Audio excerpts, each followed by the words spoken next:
En la clase de hoy vamos a desarrollar lo que se conoció como el orden conservador, el patriciado, el régimen oligárquico,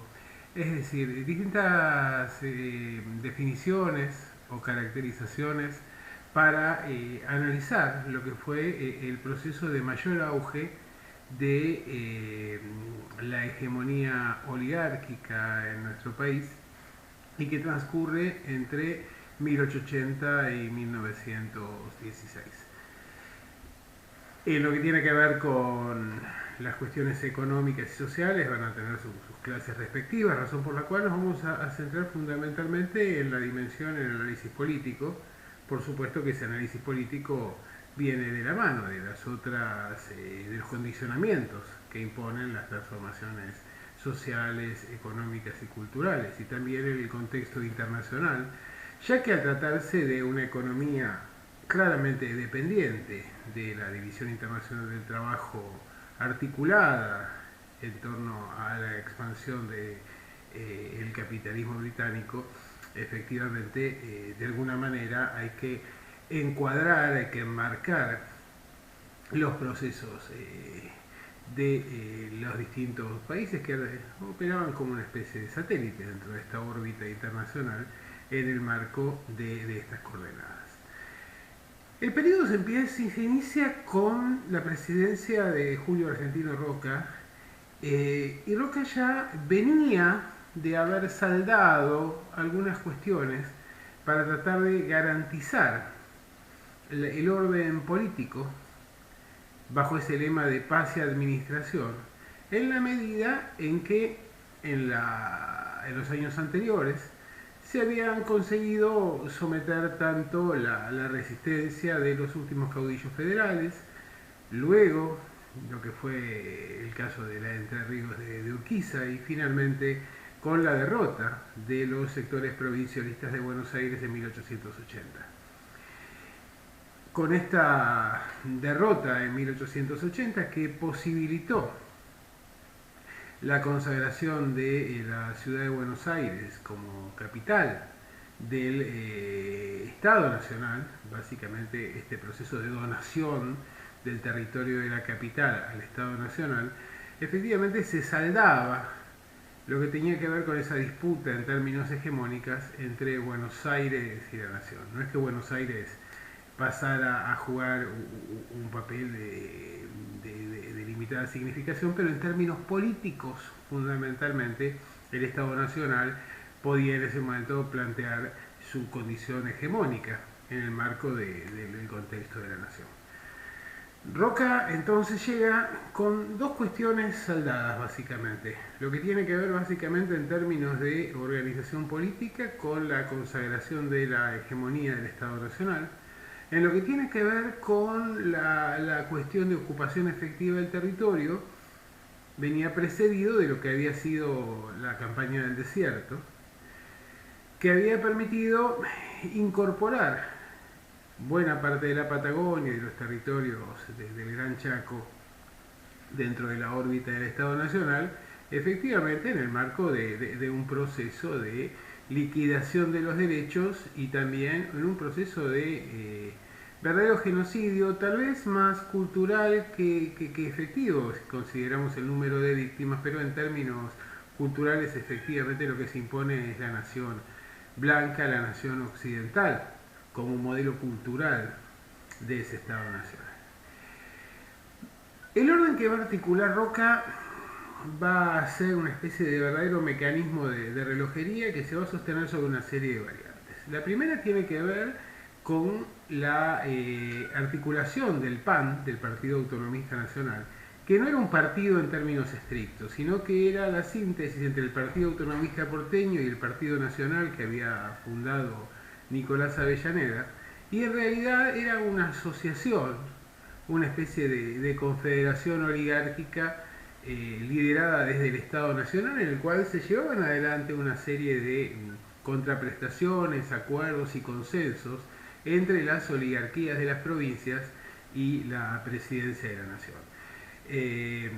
Aquí había una institución que resultaba determinante, en términos del reparto de funciones y en lo que tiene que ver con la consolidación de las alianzas, que era el colegio electoral. Cada provincia elegía electores a presidentes y luego en ese colegio electoral se negociaban cargos, se negociaban auxilios en términos económicos, se negociaban la distribución del poder al interior de ese consenso intraoligárquico. Y naturalmente, efectivamente, para que este orden pudiera funcionar, debía prescindirse de la participación popular irrestricta, razón por la cual, si bien en la práctica, mejor dicho, en lo que tiene que ver con la teoría, existía un sufragio universal, en la práctica ese sufragio era impedido a través de la práctica sistemática del fraude. De este modo existía, digamos, un consenso intraoligárquico que era el que detentaba esa hegemonía y que claramente representaba los intereses de los sectores agroexportadores. Era un gobierno, o eran gobiernos y un régimen articulado en torno a los intereses de la clase propietaria, que estaba compuesta naturalmente tanto por lo que eran sus expresiones internas, que eran los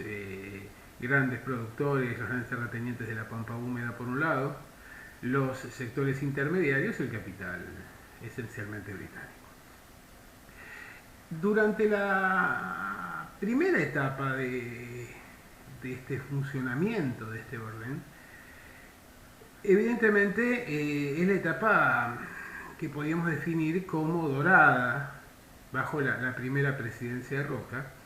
ya que allí se consolida la autoridad del Estado Nacional, por ejemplo, a través de la creación del registro civil, la ruptura de las relaciones con el Vaticano,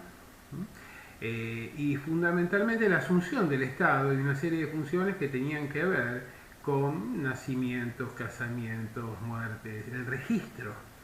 de la actividad civil en su conjunto, que estaba hasta ese momento en manos de la Iglesia y que ahora es asumida por el Estado Nacional. También vamos a ver que hay una preocupación por empezar a definir cuestiones territoriales en términos de conflictos limítrofes, con el caso de Chile o con el caso de Brasil esencialmente. Y también vemos que hay un juego muy interesante en lo que tiene que ver con este reparto de poder, a través de un mecanismo que permitía una rotación de cargos entre ministerios públicos, gobernaciones y Senado. Hay que tener en cuenta que el Senado jugaba, y de alguna manera lo sigue jugando hoy en día, aunque digamos, en ese momento era todavía mucho más evidente, era una especie de foro en el cual los senadores eran prácticamente, y así se definían, como embajadores de sus provincias, razón por la cual lo que intentaban era gestionar y obtener la mayor cantidad de beneficios posibles. Era una política que excluía a la gran mayoría de la sociedad, no solo a través del fraude, sino porque tenía claramente definida una naturaleza de clase, ¿no? Y de pertenencia de clase esencialmente. Y además había un proyecto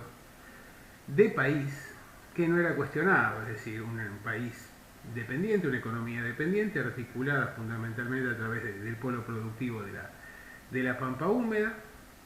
la exportación de productos, fundamentalmente de alimentos, hacia el mercado externo, y una atribución que se daba al capital internacional, no solo lo que tenía que ver con la comercialización de los productos y también la importación de producción industrial, sino también con el hecho de la administración de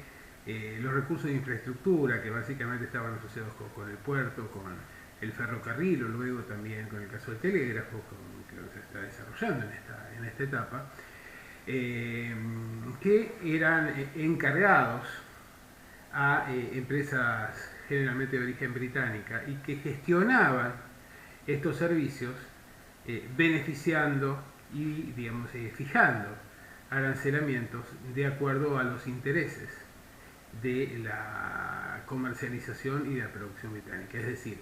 altos aranceles o zonas que estaban incomunicadas prácticamente dentro del territorio nacional, que podían ser competidoras de esa producción europea,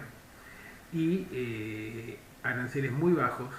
en lo que tiene que ver con aquellos productos que eran de interés, alimentos, materias primas,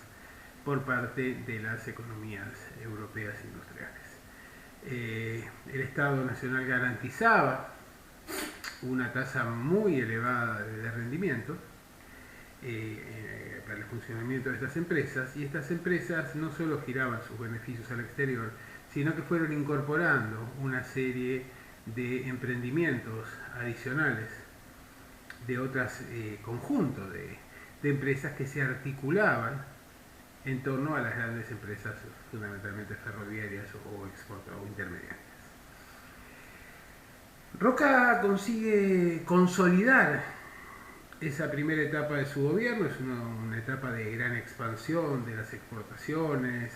una etapa muy significativa en términos de inmigración. La población argentina va a multiplicarse durante este periodo de una manera realmente llamativa. Y básicamente la Argentina va a ser vista desde la perspectiva de Gran Bretaña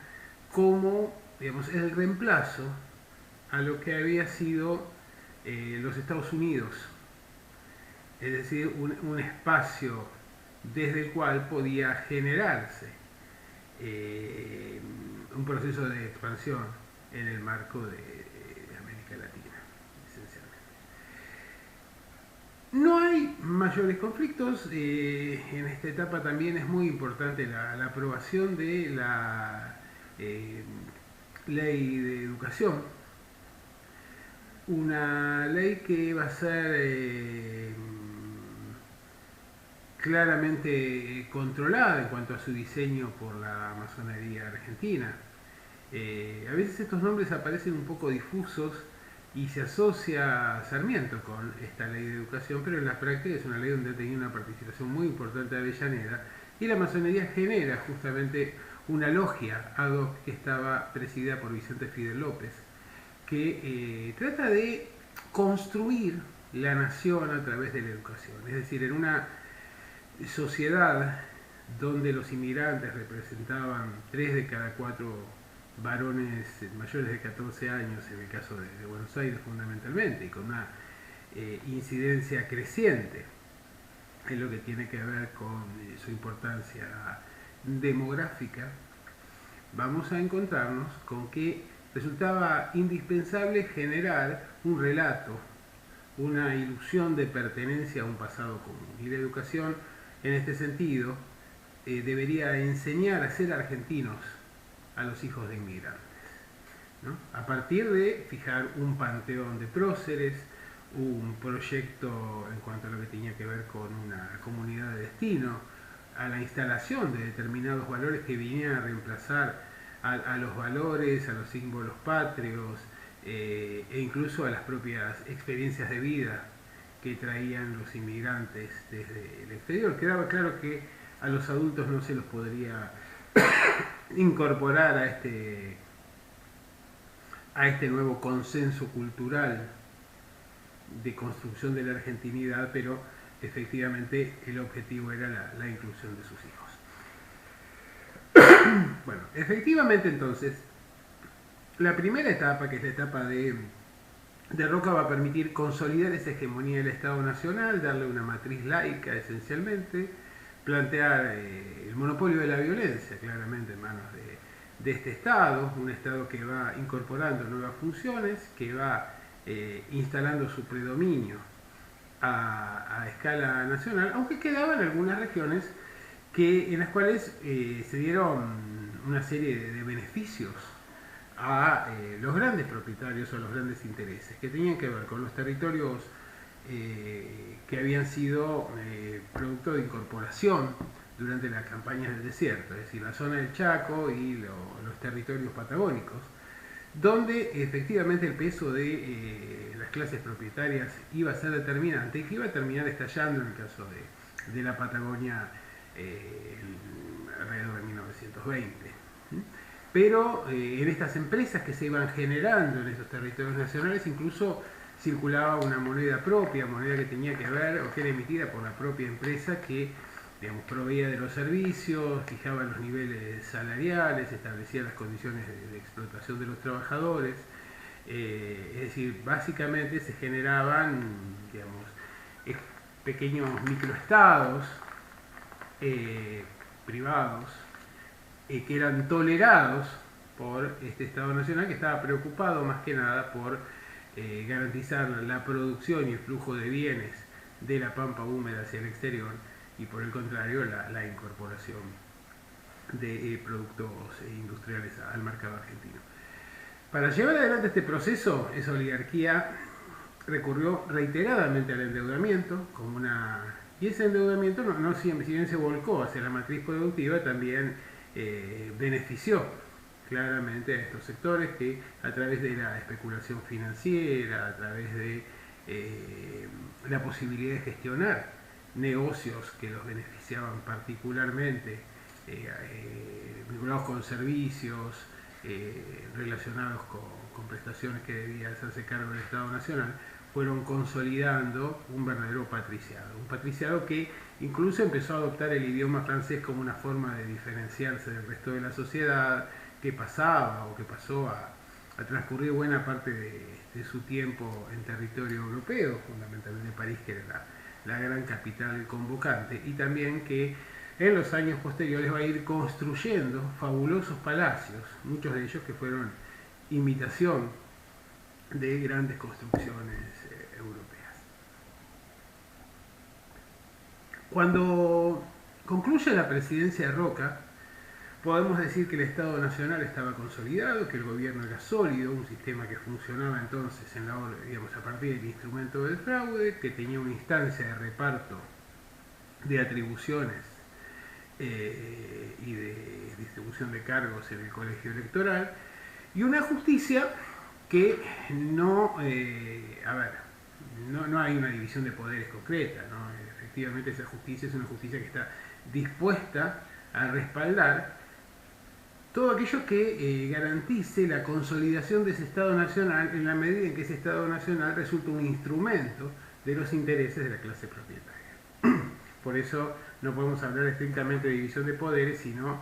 que la justicia se convierte como un facilitador de esos negocios. Y claramente, cuando decíamos que era un gobierno de clase, decimos que es un gobierno donde efectivamente los funcionarios rotaban de uno a otro poder y además formaban parte de las mismas familias. Es decir, contábamos con un sector muy pequeño de la sociedad que monopolizaba las funciones determinantes y que establecía su hegemonía en términos culturales, en términos políticos, en términos económicos y en términos sociales. Cuando concluye la presidencia de Roca, Roca va a impulsar a su delfín, ¿no? Porque en realidad era algo que había planteado Sarmiento claramente, que era el hecho de que para garantizar la continuidad de una orden el presidente saliente debía prohijar a su sucesor. Sarmiento lo hizo con Avellaneda, Avellaneda lo hizo con Roca, y Roca lo va a hacer con su cuñado, Juárez Celman, que era gobernador de la provincia de Córdoba. Y Juárez Celman va a llegar con algunas resistencias que al principio, digamos, son fácilmente subsanadas a partir de esto, que todavía era un mecanismo de relojería, tal cual lo había consolidado Roca. Juárez Celman llega a la presidencia y va a impulsar un proceso de expansión productiva muy importante, pero sobre todo de especulación financiera, privatizando algunas empresas estatales que daban grandes beneficios para beneficiar, para favorecer a los intereses privados, pero también dando mayores atribuciones al poder financiero a través del endeudamiento y a través de permitir el sistema de bancos garantidos, por el cual los bancos podían emitir su propia moneda sin tener un respaldo adecuado, lo cual terminó en un festival de bonos, de emisión sin respaldo, de inflación, de especulación, que finalmente llevó a la revolución de 1890. Este proceso de concentración de la riqueza, este proceso que algunos juzgaban como inmoral en términos de enriquecimiento tan explícito y tan desprejuiciado que se estaba dando en la sociedad, fue generando distintos tipos de reacciones, sobre todo mientras la economía más o menos pudo sostener esta dinámica, no hubo mayores inconvenientes, pero finalmente vamos a ver que en el año 90 se produce una revolución que tiene como finalidad esencialmente tratar de desplazar a Juárez Herman del gobierno, pero no a Pellegrini, que era su vicepresidente. Es decir, la idea era que ese Estado Nacional no estaba en condiciones de soportar un golpe de estas características que podía haber hecho volar por el aire el edificio completo en términos de construcción política, sino simplemente que tenía que ser un golpe selectivo que desplazara al presidente, a quien se adjudicaba razonablemente la responsabilidad por esta situación de desmadre que había ocurrido y por este papel determinante que había pasado a jugar el poder financiero o la dimensión financiera de la economía respecto de la dimensión productiva. La Unión Cívica, que va a ser una alianza entre sectores autonomistas, mitristas, sectores provincialistas en general, sectores que habían quedado desplazados del proceso de beneficiarse a partir de este festival de la especulación financiera, razonablemente podría haberse hecho con el gobierno, pero no lo quiso. Y vamos a ver que existe una alianza entre conspiradores, aparece Roca en el medio, aparece el presidente Pellegrini para negociar esta solución ordenada, razón por la cual la revolución es derrotada, pero Juárez Herman debe renunciar. Y debe renunciar en un contexto de una crisis internacional, en términos financieros,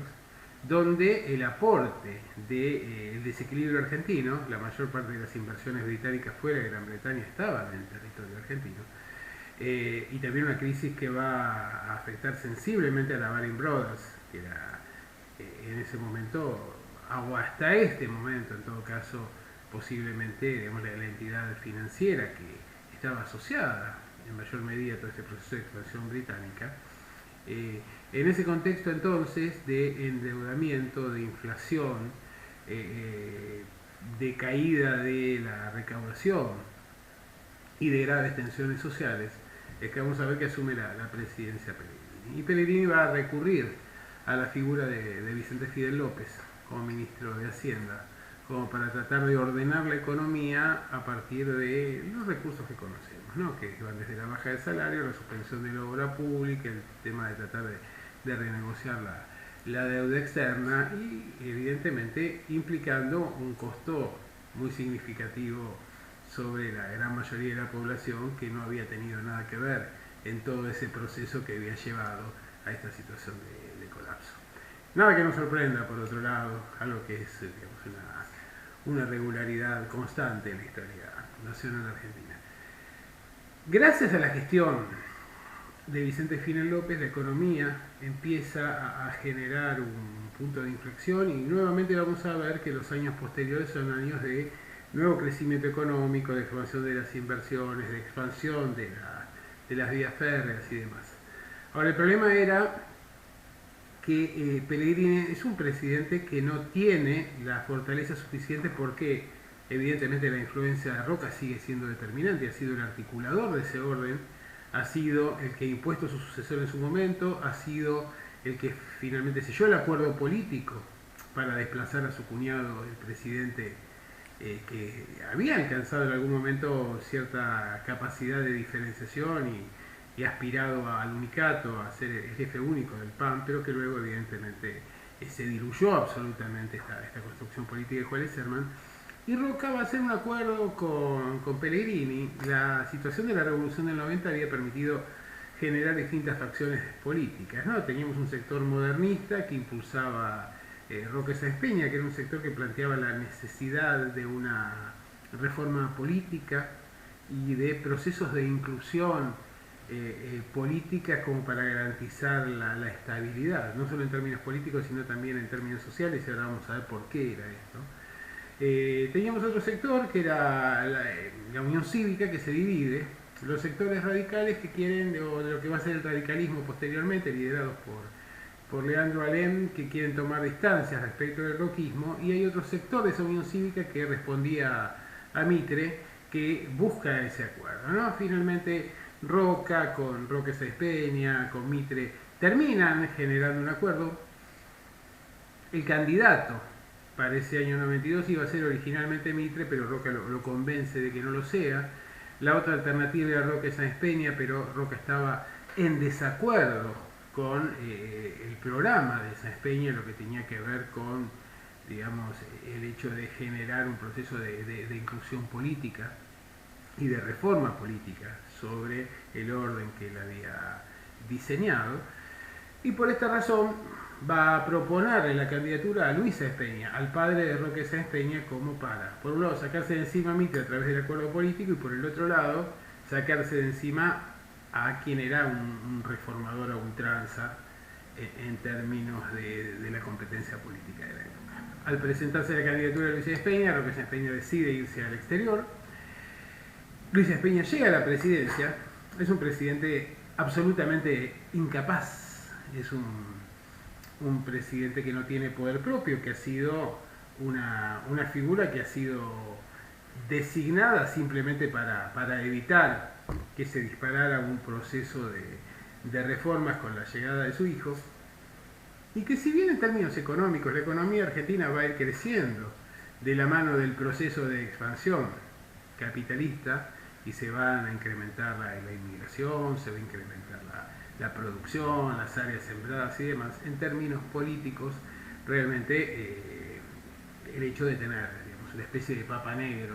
o de un líder sólido que no ejerce la primera magistratura genera siempre ruidos y alteraciones. ¿Con quién se negocia? ¿Se negocia con el presidente o se negocia con el líder político? Y ahí normalmente el que sale perjudicado es ese orden político que, digamos, se ve cuestionado, y la figura presidencial. Por esta razón, Sáenz Peña va a abandonar la presidencia para el año fines del año 95, y quien va a asumir en ese momento va a ser José Evaristo Uriburu. Uriburu era el vicepresidente, con más muñeca política, consigue llevar adelante una relación bastante cordial con Roca, sobre todo al garantizarle a Roca su acceso a la presidencia en el periodo posterior. Entonces, efectivamente, digamos, Roca respalda este orden sin generar demasiadas controversias, a condición de ser el candidato, el número puesto para las elecciones posteriores, y así lo va a conseguir para el año 98. Del 98 a 1904 nuevamente vuelve Roca, y con Roca vuelve naturalmente una figura determinante, una figura relevante dentro del escenario político argentino, que descolla claramente respecto del resto de todo este periodo. Más allá de las caracterizaciones o de las opiniones que pueda generar cada uno, ¿sí? Pero Roca evidentemente consolida nuevamente la figura del Estado Nacional, recompone las relaciones con el Vaticano, consolida y evita una alternativa de guerra cierta con Chile. Pero estos cimbronazos que se habían sufrido desde la Revolución del 90 en adelante habían dejado a la Argentina en una situación de bastante debilidad. De hecho, se había producido en el año 93 un hecho que fue importante, que fue una revolución de radicales, que luego van a componer la Unión Cívica Radical, que tiene o demuestra la debilidad interna que estaba expresando ese orden oligárquico. ¿Qué era lo que estaba pasando? En realidad vemos dos procesos que van de la mano. Por un lado vemos un proceso de consolidación de una clase media que era producto de las características que había adquirido la Argentina en cuanto a su rol dentro de la órbita de la División Internacional del Trabajo. Al importar productos industriales y exportar alimentos, y materias primas, fue necesario generar una burocracia, tanto estatal como privada, que se encargara desde las tareas de desempeño en términos de docencia, como lo que tenía que ver con la administración de todo el segmento comercial. Esta clase educada evidentemente veía la contradicción entre los derechos consagrados en la Constitución y los que eran efectivamente aplicables en la realidad, y también en buena medida, digamos, pretendía tener una mayor participación en términos políticos para poder negociar, para poder incrementar sus beneficios, su protagonismo en términos económicos y en términos políticos. Por un lado vemos que esas clases medias van a empezar a articularse claramente a través de dos fuerzas o dos partidos políticos que van a tener un programa, y es la primera vez que tenemos partidos políticos con programas, partidos políticos, digamos, al menos en la pretensión, más modernos. Por un lado tenemos la creación del Partido Socialista en el año 95, un partido socialista que, digamos, tal vez en lo que tenía que ver con sus aspiraciones de igualdades civiles, tenía una pretensión social mucho más importante, pero en términos económicos no dejaba de ser un partido predominantemente escindido de esas clases propietarias, razón por la cual sostenía el libre cambio, lo cual impedía o perjudicaba notablemente la posibilidad de la creación de una clase obrera y sobre todo de un sector industrial que diera vida a una clase obrera. Por el otro lado tenemos a la Unión Cívica Radical, que ya muerto Leandro Alem, algunos dicen que su suicidio se produce con cierto grado de veracidad, y de hecho su carta póstuma lo expresa, a partir de su decepción respecto de lo que habían sido las actitudes de su sobrino Hipólito Yrigoyen, ¿no? Alem tenía una posición mucho más confrontativa respecto de la oligarquía y del orden político, e Yrigoyen tenía un discurso confrontativo que se combinaba con prácticas negociadoras, ¿sí? Es decir, de alguna manera va a imprimir este fenómeno bifronte que va a ser el radicalismo a lo largo de su historia, donde tiene generalmente un discurso progresista y preocupado en lo social, pero lo que tiene que ver con las líneas de acción política va a buscar permanentemente la negociación con las clases propietarias. Decíamos entonces que la sociedad se va a ir complejizando. Las clases medias van a empezar a tener su expresión, crecientemente van a ir participando no solo de la enseñanza media, sino también de la enseñanza universitaria, que era también producto de la necesidad de tener esa mano de obra calificada para el desarrollo de las actividades fundamentalmente comerciales o financieras, que posibilitaba esta articulación de este orden nacional. Del otro lado, lo que tenemos es una presencia y una significación creciente del sindicalismo, sobre todo de los sectores más combativos, de la FORA, primero FOA y luego FORA, donde el anarquismo va a tener un papel determinante y la huelga general por tiempo indeterminado va a ser la herramienta clave. El anarquismo planteaba como, digamos, una ruptura absoluta en términos de negociaciones con el Estado, al cual consideraba como un instrumento, razonablemente, un instrumento de acción de las clases propietarias, y por esta razón la estrategia, digamos, que se planteaba era que el orden capitalista debía estallar en el marco de, digamos, un parate absoluto de la producción, que los obreros tomaran el control de los medios de producción efectivamente, y, digamos, utilizaba como una herramienta en esa confrontación clave la violencia, es decir, cuestionaba el monopolio de la violencia por parte del Estado. ¿Qué es lo que ocurre? Tenemos un orden político oligárquico que se construye con Roca, que funciona bien, casi hasta el año 88, 89, que luego va a generar un estallido interno con la Revolución del 90, se va a ir recomponiendo en las presidencias posteriores, con una presencia consular de Roca, pero que donde ya empiezan a aparecer otras vertientes. Y sectores que llaman la atención respecto de la necesidad de dar o de llevar adelante un proceso de reforma política que permita ir incluyendo o ir ampliando los derechos de las clases medias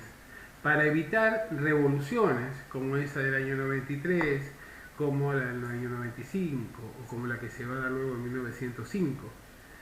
que son revoluciones que están orientadas en contra del fraude y básicamente por una clase media que lo que pretende es tener una mayor participación política, ser escuchada y poder gerenciar sus intereses a través del sistema institucional. De ese modo, si se incluyen a las clases medias, que era lo que planteaban los reformadores, se puede llevar adelante una política de represión como la que se lleva a cabo durante esos años sobre el movimiento obrero que se está organizando, pero sin correr el riesgo de que simultáneamente se deba afrontar la amenaza de la revolución de las clases medias y la amenaza de la revolución socialista, comunista, anarquista de parte de la clase trabajadora organizada. Entonces, Roca está absolutamente en contra de esto, de ampliar ese universo oligárquico.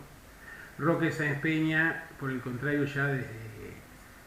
los años 90, viene planteando la necesidad de hacerlo, y por eso esta acción de Roca, este pase de magia de colocar a su padre en la presidencia en el año 92 para dilatar ese proceso de ampliación. Y básicamente es oligarquía que se siente dueña de la situación y que impulsa el instrumento de la represión sistemática frente a los conflictos sociales y laborales. Pensemos que la intervención del Estado en los conflictos laborales consideraba a las medidas de fuerza que estaban prohibidas como atentados a la propiedad, y que tenía la competencia para resolver esos conflictos era el jefe de policía, ¿no? Y la manera en que resolvía el jefe de policía estas cuestiones era a través de la aplicación de la violencia judicial. Frente a este conjunto de situaciones que van mostrando una complejización de la sociedad argentina y también de los conflictos en términos de la distribución de recursos, tenemos amenaza del sector externo, sobre todo en lo que tiene que ver con las políticas del Estado chileno, que siempre está muy atento a cuáles son estas tensiones o cortocircuitos dentro de nuestra sociedad en esta etapa, como para fortalecer, como para tratar de llevar a cabo sus pretensiones sobre el territorio patagónico fundamentalmente. Y esta situación es una situación de gravedad porque en el marco de esta inestabilidad que se ha vivido en los años 90, la Argentina ha descuidado su equipamiento militar, ha visto divididas sus fuerzas armadas a partir de los levantamientos de las revoluciones radicales, porque las revoluciones radicales de alguna manera mostraban el conflicto al interior de las instituciones y al interior de aquellos que respaldaban ese orden. ¿Por qué razón? Bueno, porque efectivamente, si bien los altos mandos procedían de las clases propietarias, los mandos medios en general procedían de las clases medias. Entonces las revoluciones, los levantamientos cívico-militares que llevaban adelante los radicales planteaban la tensión al interior de esta relación entre clases medias y clases propietarias o clases altas. Roca va a conseguir generar un acuerdo de paz con el presidente chileno, van a aceptar que la forma de resolución de los conflictos no sea a través de la guerra, sino de la mediación del rey de Inglaterra, lo cual muestra evidentemente la hegemonía a nivel internacional que le era reconocida, sobre todo aquí en América del Sur. También va a llevar adelante un proceso de modernización de las Fuerzas Armadas, Y este proceso de modernización implica tanto el envío de oficiales a Prusia para lo que tenía que ver con la capacitación del ejército, como a Gran Bretaña en lo que tenía que ver con la marina, también una compra importante de insumos en términos de infraestructura bélica, un reacomodamiento de la distribución de los asentamientos de tropas para ocupar lugares estratégicos en el territorio nacional de acuerdo a los puntos más sensibles que había revelado las revoluciones radicales. Y básicamente también se va a sancionar dos leyes que son fundamentales. En 1901, la ley de servicio militar obligatorio, porque efectivamente la tensión limítrofe, más allá de los acuerdos que se podían terminar cerrando, mostraba que la capacitación de los hombres argentinos que podían ser convocados a la lucha armada era prácticamente nula, y que en un escenario donde existían divergencias territoriales significativas con Chile y con Brasil, era determinante esto. También porque en realidad el servicio militar implicaba un proceso de disciplinamiento de las clases trabajadoras y también un proceso de imposición de valores de este sentimiento nacional, de este relato de la argentinidad, porque efectivamente los sectores que, más allá de lo que había sido la ley de educación del año 84, apenas un 10% de los jóvenes y los niños y los jóvenes argentinos asistían efectivamente a estas escuelas.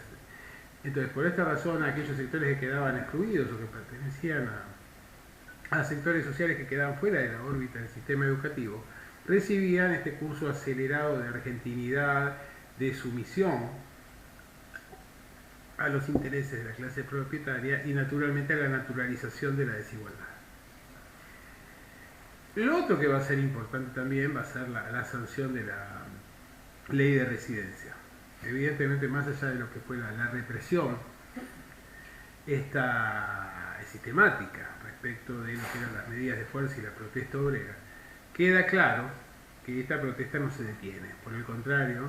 el incremento de la inmigración, que era,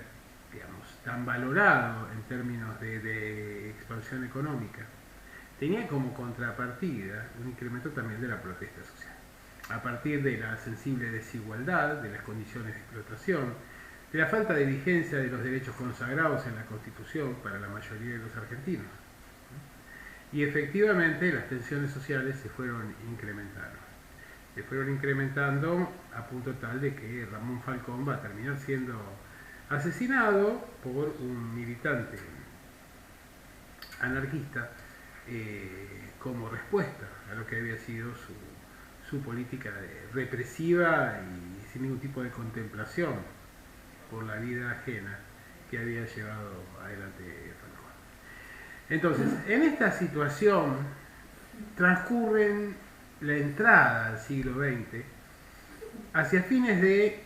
la presidencia de Roca vemos una ruptura entre Roca y Pellegrini. Pellegrini intenta llevar adelante un proceso, una propuesta de renegociación de la deuda externa que hubiera implicado un incremento de los compromisos argentinos y del saqueo de nuestras riquezas mucho mayor al que existía hasta ese momento, sin obtener ningún beneficio a cambio. Tiene el visto bueno de Roca, pero ante lo que es la protesta social que se va generando, y sobre todo de sectores universitarios que empiezan a tener un peso importante, porque la universidad fue incluyendo, como veníamos diciendo, crecientemente sectores medios disconformes. Entonces, disconformes con el reparto, ¿sí?, no con el orden en sí. Vamos a ver que Roca toma distancia, lo entrega a Pellegrini directamente presentándolo como el responsable de esto, y ahí se produce un proceso de ruptura que va a ser importante porque en realidad a partir de la salida de la presidencia de Roca, Roca va a entrar en una situación de, digamos, de claroscuro, ¿no? De creciente pérdida del protagonismo que había tenido hasta ese momento. Y vamos a ver que en el marco de las presidencias sucesivas, las que vienen después de 1904 en adelante, ya se empieza a instalar como eje, como centro la cuestión de la reforma política.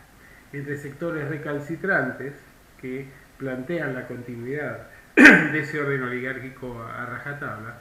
y otros sectores que son más proclives a ese proceso de reforma política, de inclusión. Tenemos algunos antecedentes a fines de la década del 90 con la elección por circunscripciones que se va a dar en 1902, y esto es interesante porque llega un primer diputado socialista, que es Palacios, ¿no? El problema es que Palacios llega con los votos del roquismo a desempeñar esto, porque ese socialismo en realidad era un aliado natural de los sectores conservadores en contra de lo que era la fuerza política competidora dentro de las clases medias, que era la Unión Cívica Radical. Entonces, de ese modo, vamos a ver que va a llegar a la presidencia Figueroa Alcorta. Figueroa Alcorta va a llevar adelante un incremento de la expansión económica. En realidad la economía en este orden, digamos, funcionaba casi a control remoto, y en realidad las gestiones del Estado tenían que ver con la distribución intraoligárquica de los beneficios que iban generando las nuevas actividades. Ha habido un proceso de renovación en términos de las exportaciones. Primero hemos pasado de la etapa de predominio del lanar a la etapa de predominio de los cereales, luego a la etapa de predominio de la exportación de carnes, esencialmente. La presidencia de Figueroa Alcorta va a marcar una pérdida del estrellato de Roca, un poco por el deterioro de tantos años de gestión, el avance en su ciclo de vida, y también porque se van generando divisiones al interior de esos espacios oligárquicos, y también el producto de la aparición de nuevas fuerzas políticas y sindicales, producto de la complejización de la sociedad, que en realidad nos muestran que la década, es decir, que va el momento de la Argentina de arriba al centenario, nos muestra una sociedad muy diferente a lo que había sido la sociedad de 1880, en la cual había asumido la presidencia de Roca. En 1905 vamos a tener una revolución radical que nuevamente va a ser entregada, es decir, el radicalismo desde tiempo atrás había asumido la estrategia abstención-revolución. Era la misma que había asumido Mitre en el año 74, en realidad, en 1874. Planteando que en la medida en que no hubiera elecciones transparentes, la única forma de abrir el régimen para instalar lo que se denominaba la pureza del sufragio pasaba por la vía armada. Pero en realidad el radicalismo no aspiraba a llegar a la revolución, al gobierno a través de la revolución, porque su programa era la Constitución, como había definido Irigoyen. Por eso lo que trataba era de generar las condiciones, golpear y negociar, ¿no? Es decir, básicamente generar situaciones en las cuales se demostrara el poderío propio como para tratar de cambiar las reglas de juego en términos del sistema político. La Revolución de 1905 expresa este disenso, no tiene la posibilidad de tomar el poder y luego tal vez de recular, como ha ocurrido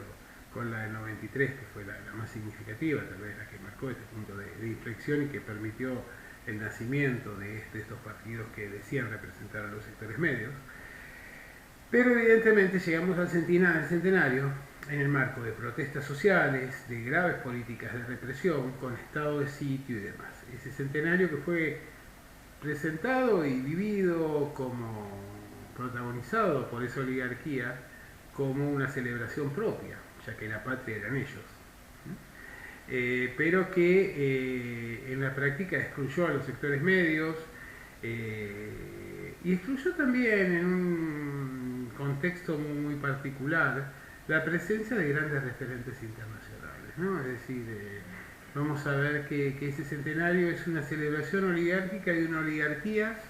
que a nivel internacional, de un patriciado que está llegando a una etapa de declinación muy evidente y que finalmente se va a concretar con la Gran Guerra, ¿no? Con la guerra que se inicia en 1914.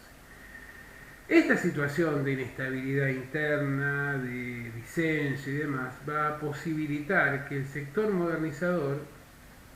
liderado por Roque Sáenz Peña, llegue a la presidencia. Y Sáenz Peña desde un primer momento está decidido a llevar adelante este proceso de reforma, porque se da cuenta la gravedad de la situación social, se da cuenta del empoderamiento que habían experimentado los sectores sindicales anarquistas revolucionarios, porque se da cuenta que el contexto internacional ha cambiado y se da cuenta también del poderío de esas clases medias. Entonces pretende recurrir a lo que fue la reforma británica de 1832, incluir a las clases medias a través de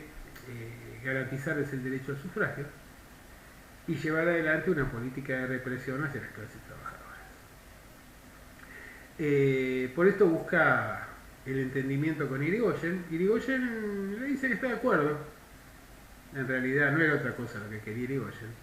pero que no va a aparecer abiertamente respaldando ese proyecto de reforma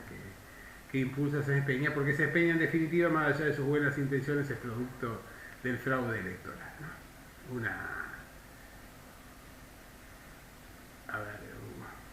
Una síntesis o una definición que es característica del radicalismo, ¿no? Es decir, el hecho de no aparecer formalmente respaldando iniciativas de los sectores más reaccionarios o más concentrados de la riqueza. Entonces, Sáenz Peña, el acuerdo que se hace es que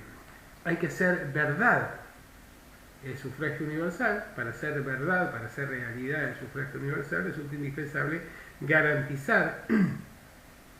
la libre expresión de los votantes, y para esto hay que desterrar el fraude. ¿Cómo se destierra el fraude? Bueno, a partir de una serie de disposiciones que son el corazón de esa reforma de 1912 finalmente, que tiene que ver, por un lado, con que para eliminar el fraude hacía falta abrir las urnas al conjunto de la sociedad.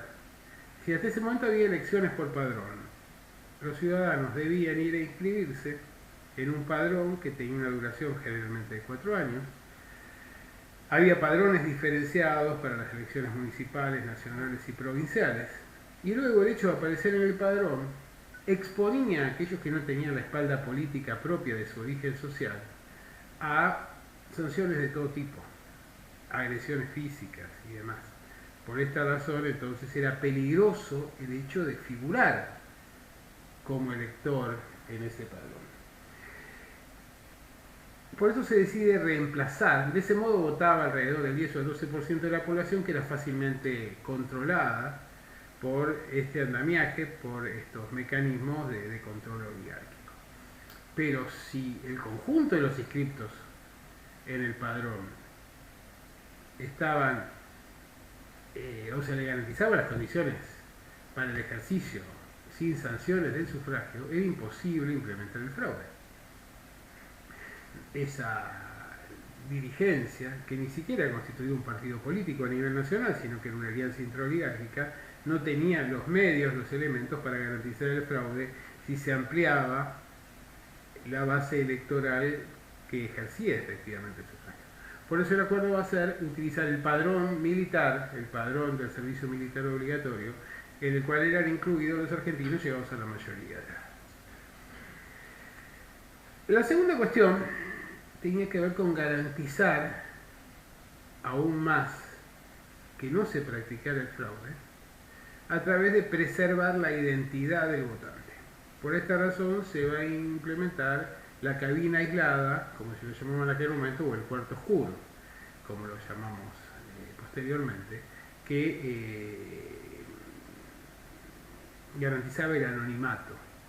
del votante. El sufragio universal ya había sido reconocido, aunque no las condiciones para su ejercicio, por la Constitución del año 53. Ahora lo que se generaba era esto, es decir, voto masculino,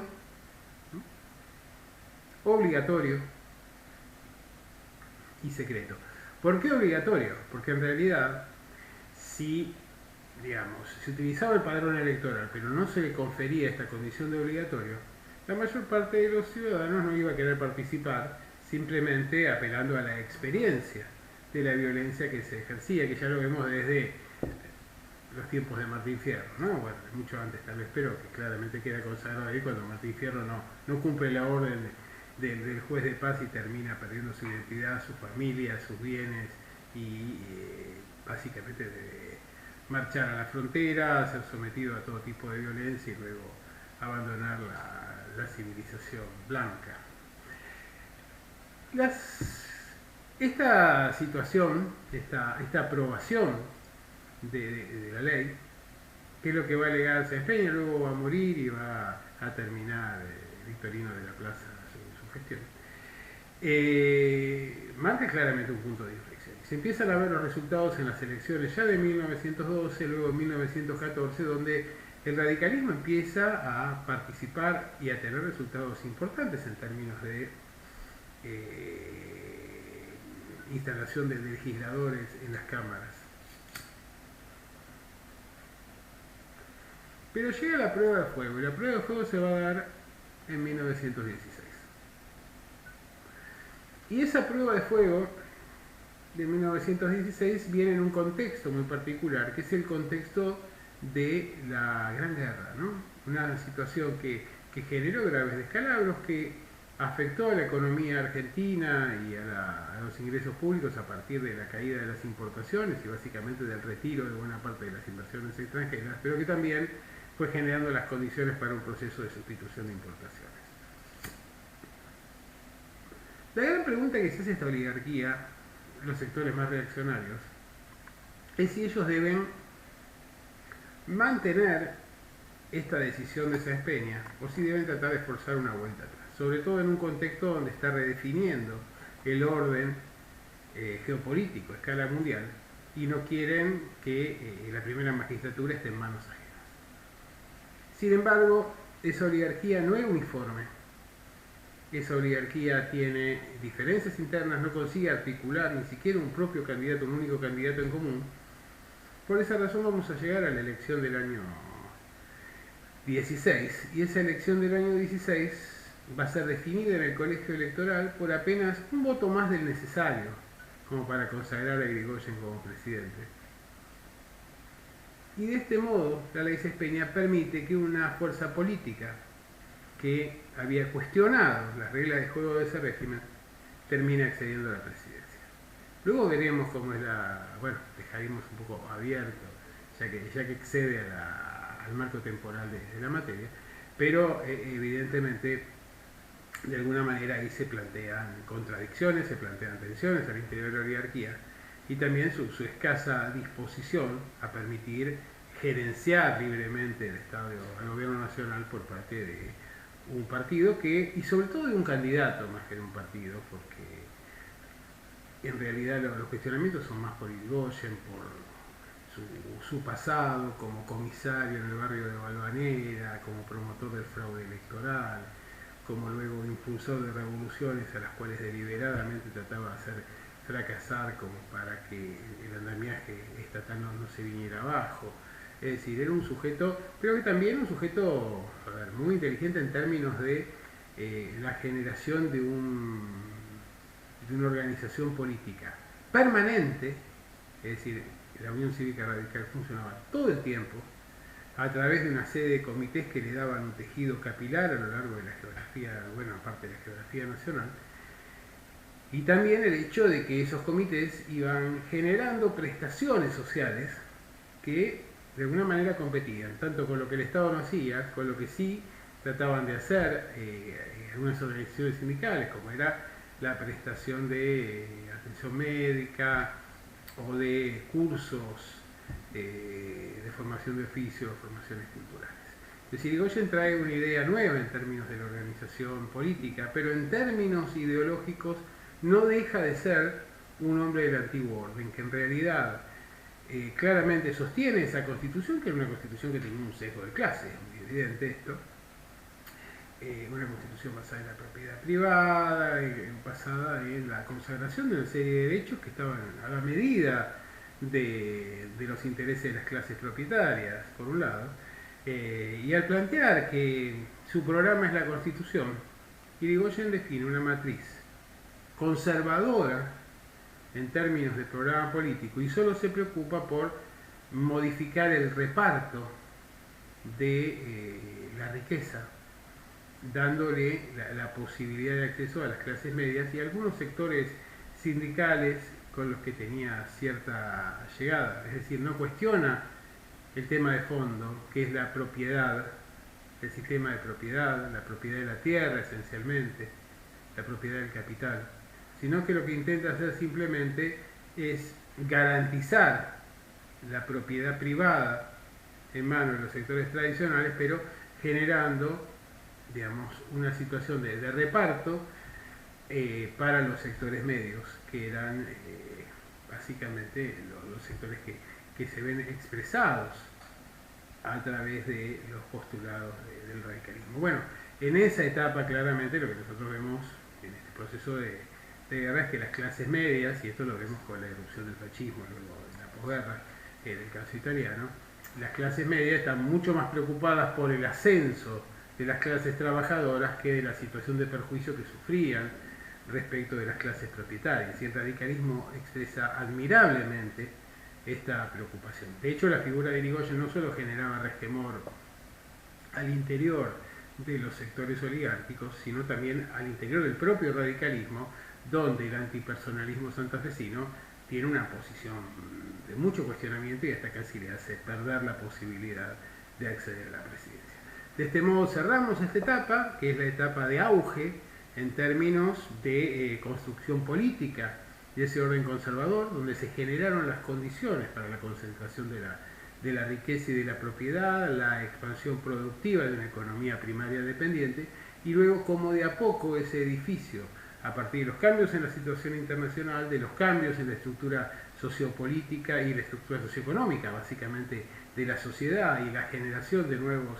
espacios de intervención de las clases medias y de las clases trabajadoras, fue generando las condiciones para una reforma política. Sin embargo, es una reforma política en la cual las herramientas fundamentales en términos judiciales y en términos culturales van a seguir manteniéndose dentro de la órbita de las clases conservadoras. Bueno, nos vemos la próxima. Adiós.